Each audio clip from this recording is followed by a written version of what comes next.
மக்களை ஏமாற்ற சைபர் திருடர்கள் கையாளும் யுக்தி என்னென்ன ஆசை வார்த்தைகளை அவர்கள் முன்வைக்கின்றனர் என்பது குறித்து மக்கள் குரல் பகுதியில் கோவை மக்கள் தெரிவித்த கருத்துக்களை பார்க்கலாம். ஃபோனில் வர வாட்ஸ்அப்பில் எல்லாம் குறுஞ்செய்தியெல்லாம் அனுப்புகிறாங்க. உங்களோட லிங்க்கை டச் பண்ணி அவ்வளோ பர்சனல் டேட்டாஸ்லாம் இதில் இது பண்ணுறாங்க. அந்த மாதிரி லிங்க்கெல்லாம் டச் பண்ணாமல் இருந்தாவே போதும். அதில் நம்மளோட ஃபோன் நம்பர் எல்லாம் கொடுக்கும்போது அவங்க சைபர் கிரைம் அதை யூஸ் பண்ணிக்கிறாங்க.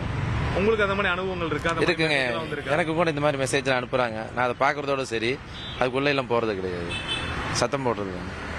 இதுலேருந்து நம்ம பாதுகாப்பாக எப்படி இருக்கணும்னு நினைக்கிறீங்க? அனாவசிய கால்கள்லாம் எடுக்காமல் இருக்கணுங்க. தெரிஞ்சவங்க கால் மட்டும் தான் எடுக்கணும். ஏதாவது இலவசம் சொன்னால் நீங்கள் நம்பாதீங்க. யாரும் இலவசம் கொடுக்க போகிறது கிடையாது. நீங்கள் சம்பாரிச்சாதான் உண்டு. ஆன்லைன் கேமிங்கில் நடந்திருக்கு. தெரியாமல் ஒரு லிங்க் ஒன்று தொட்டதுனால எனக்கே போயிருக்கு. ஒரு 20,000 ரூபா பக்கம் போயிருக்கு. அதனால் அது மாதிரி லிங்க்கு, இது ஓடிபி, இது எதுவுமே அதிகமாக யாருக்கிட்டே ஷேர் பண்ண வேண்டாம். அவ்வளோதான்.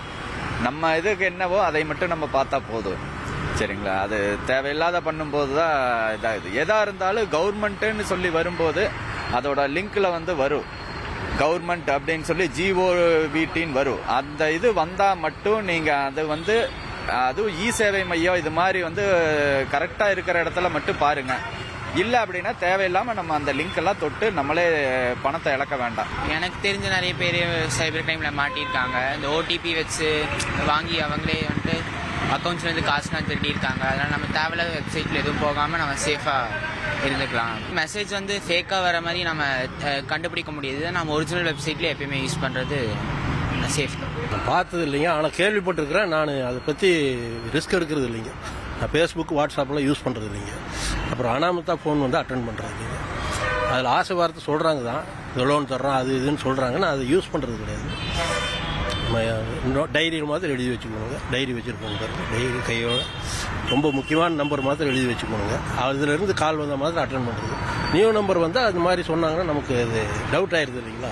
உங்களுக்கு லோன் சாங்ஷன் ஆயிருக்கு அந்த மாதிரி.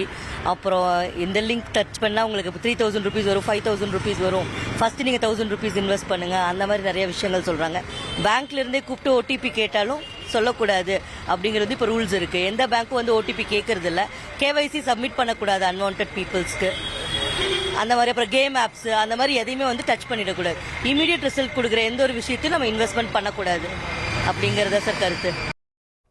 மக்கள் குரல் பகுதியில் கோவை மக்கள் தெரிவித்த கருத்துக்களை நாம் பார்த்தோம். 1,25,00,000 மனங்களை வென்ற தந்தி டிவி யூடியூப் சேனல். தவிர்க்க முடியாத தம்ப்நெயில்ஸ், கலக்கலான கான்டென்ட்ஸ். நீங்களும் இந்த குடும்பத்தில் இணைய இப்பவே சப்ஸ்கிரைப் பண்ணுங்க. அசுரபலம் கொண்ட எங்கள் டிஜிட்டல் கரங்களில் உங்கள் விளம்பரங்களை சேர்க்க வாட்ஸ்அப் பண்ணுங்க. 8939888378. Email advttanditv@dttv.in.